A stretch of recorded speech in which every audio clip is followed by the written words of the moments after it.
Hey guys, welcome back. Papa Prepper here, aka T. Hope y'all are having a good day. I had a pretty good day. Ended up kind of warming up a little bit. Started off pretty frosty, but ended on a pretty warm note for December in Indiana. So I wanted to go into my names a little bit. Papa Prepper.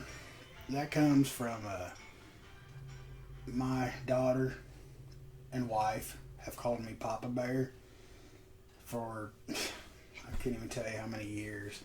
So when it came to a YouTube handle, I thought Papa Prepper. That sounds pretty cool. And I'm used to being called Papa, so I just went with it. So now you know. On that note, welcome to the den. um, anyway, tonight I want to talk a little bit about bartering items.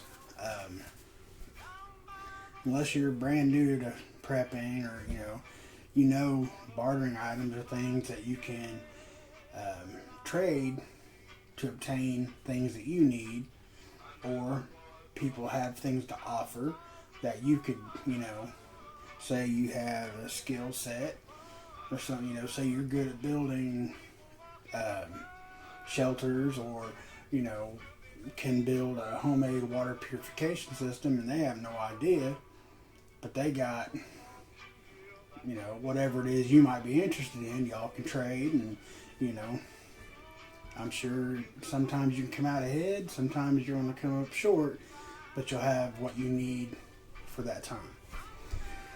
um, a lot of folks, like I found, are going to gold, silver, and even copper, exchanging their money, um, paper money, for this. And I'm not really into that. I'm sure a lot of people are, and I might get some negative feedback for saying that I'm not. But, first of all, I don't have a lot of money. So, for me to even buy silver and gold is kind of pointless. But if I was to get into it, I would do like plenty of copper and silver and a little bit of gold, because I could see giving somebody, maybe a $5 piece of silver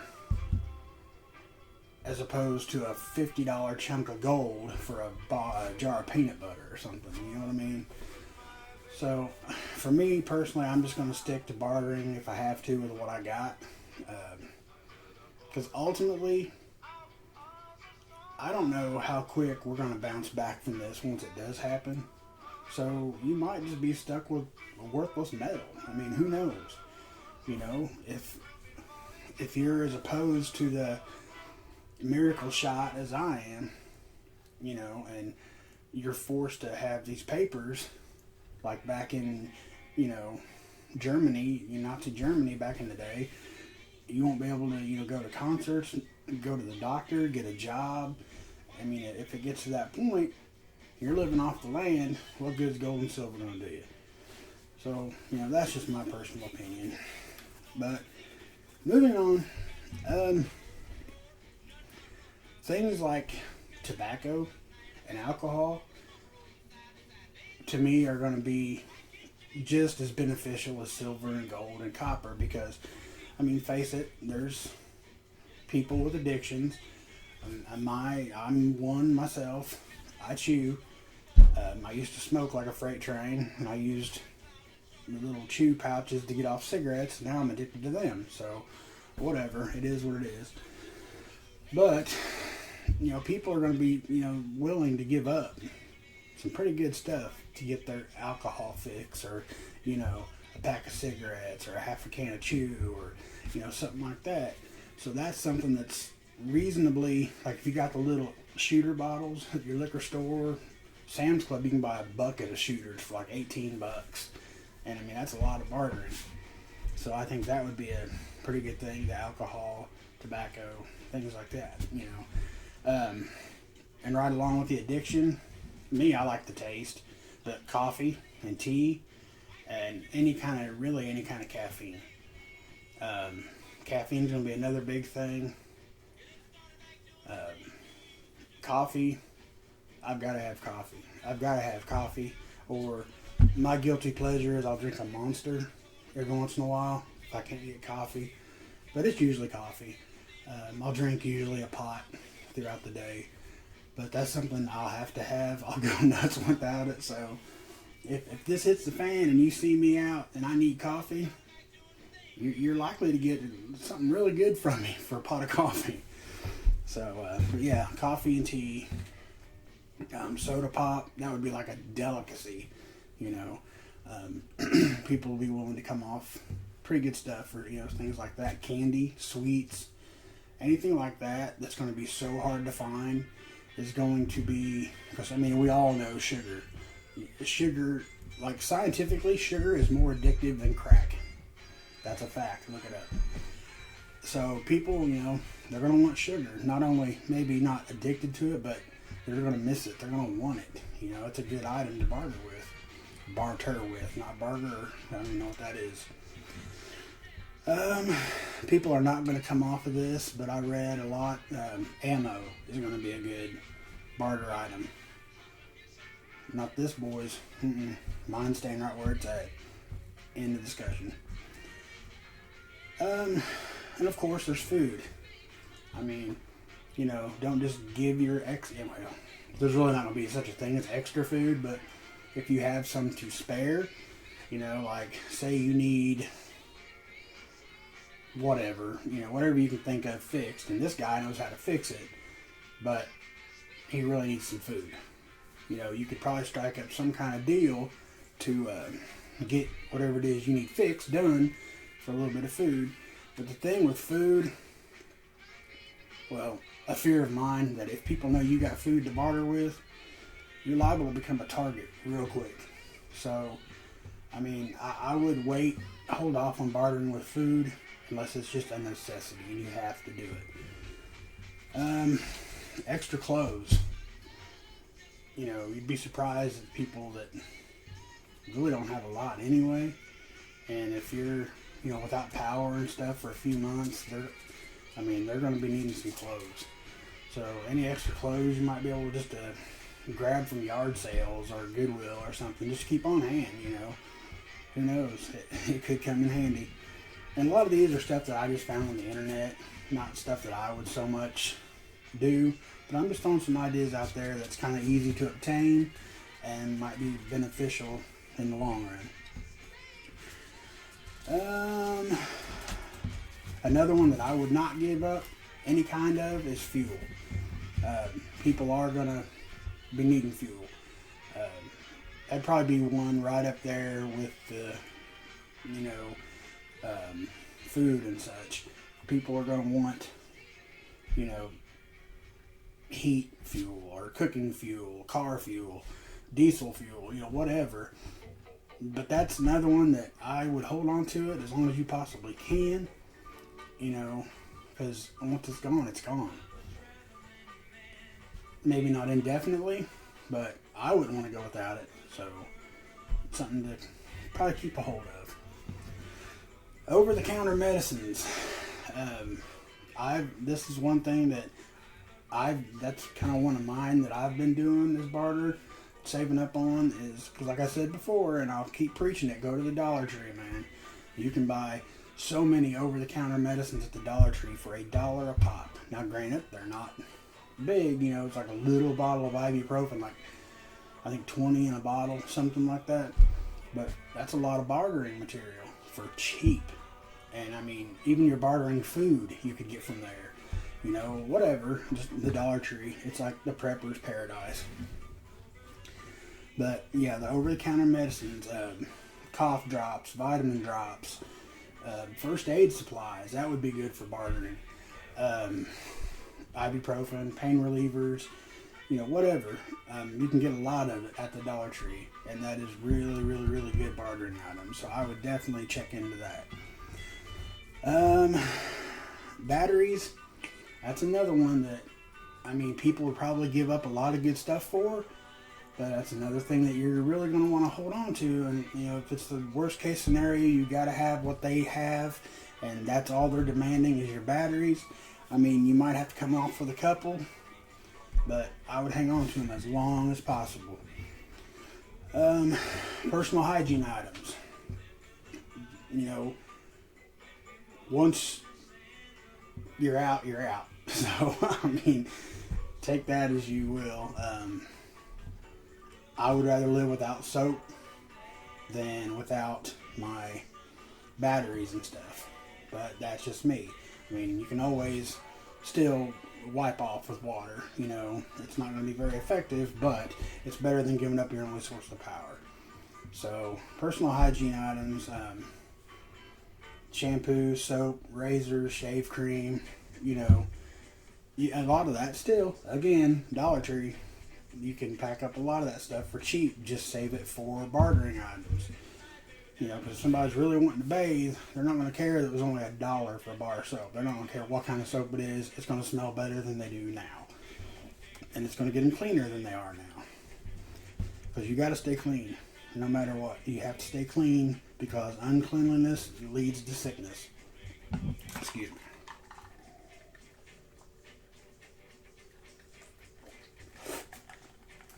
That is my redneck everything drink cup.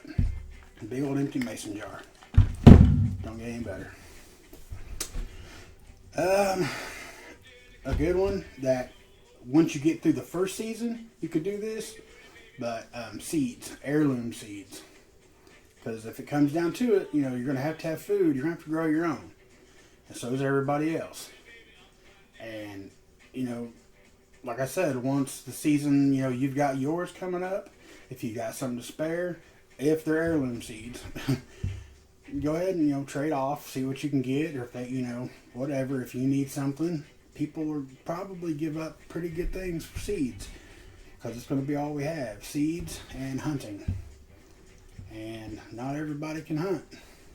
I was blessed this year. I was blessed. I did get mine. But seeds will be a good thing. Cordage. I'm kind of iffy on that one too. I mean, it'll be hard to come by, but if you know, look into like bushcraft and stuff like you can make cordage. None of it's real easy, but it can be done. So worst case scenario, again, they got something you need really bad and they want, you know, 50 feet of paracord. You're going to have to weigh it out. I mean, ultimately it's going to all depend on you and your needs and your family's needs. You know, if you think, you know, we're possibly going to be having to bug out and I might need that cord to make a shelter, but I really, really would like to have that jar of peanut butter. You know, let the peanut butter go, dude. You're going to need that rope. Let me see. Candles. Little cheap candles, even tea light candles. That'll be a good bartering item. You can get a lot of them cheap. You can get, I think, a 10-pack of them at the Dollar Tree for $1. They burn for about 3.5 hours, I think it is. So, I mean, a box of 10 for $1, that's 30 plus hours of candlelight. So that's a pretty good deal. This one can kind of go with the personal hygiene, I guess, but lotions and chapstick. People are going to be really wanting that too, especially if we can't bathe as we normally would and, you know, take care of ourselves. Rationing water, you're going to dry out, and I mean, you're going to want some kind of moisturizer, you know, and people are going to want it too. So another good thing to trade. And then there's the ultimate. You've reached the pinnacle if you have toilet paper. Everybody is going to want toilet paper, okay? And if you have an extra 4-pack of toilet paper away, you could probably get a cow at some point in time. I know you probably could have back in February, March. My God.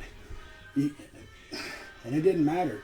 If you was dirt poor or had $1 billion, you couldn't buy a roll of toilet paper to save your life. And it's going to be that way again. Hell, it's already getting that way. So, keep plenty of toilet paper, because somebody's going to need it. Mark my words. They're going to need your toilet paper. You can have anything they own. I think that about does it for this list for tonight. I I know I'm just starting out, but I'm already kind of like, I'm having a hard time deciding what videos to do, because I don't want to like, because all of us prepper channels, eventually we're basically going to have the same videos. You know, like prep this, stockpile this, don't do that, you know, and I don't want to be that guy. And I want to keep mine as unpolitical as possible. Like, we all know what's going on. We all know what happened. We're all just sitting waiting for the outcome. And I think that outcome will greatly influence the SHTF, because, let's face it, it don't matter. If Biden stays, doomsday. If Trump gets it overturned, Jesus help us all. Seriously. It's going to be bad. Very bad. I mean, there's no good way to, you can't sugarcoat that. But anyway, I want to keep mine as unpolitical as possible. And I want to stay on YouTube's good side as much as I can. But I would like your guys' ideas, like what I could do videos on. If you don't mind, just drop them in the comments. Oh, and if you would please like this video, or if you dislike it, that's fine. I understand, I get it. But, you know, hit one or the other, and please subscribe. And if you don't mind, share this. As many subscribers as I can get would be amazing. I would like to get enough of y'all involved to where I could do a live stream maybe once a week. I know the live stream business is very busy throughout the week. I mean, you know, we got John from Prepper Nation. I think he's Tuesdays and Saturdays. And you got Prepper Now.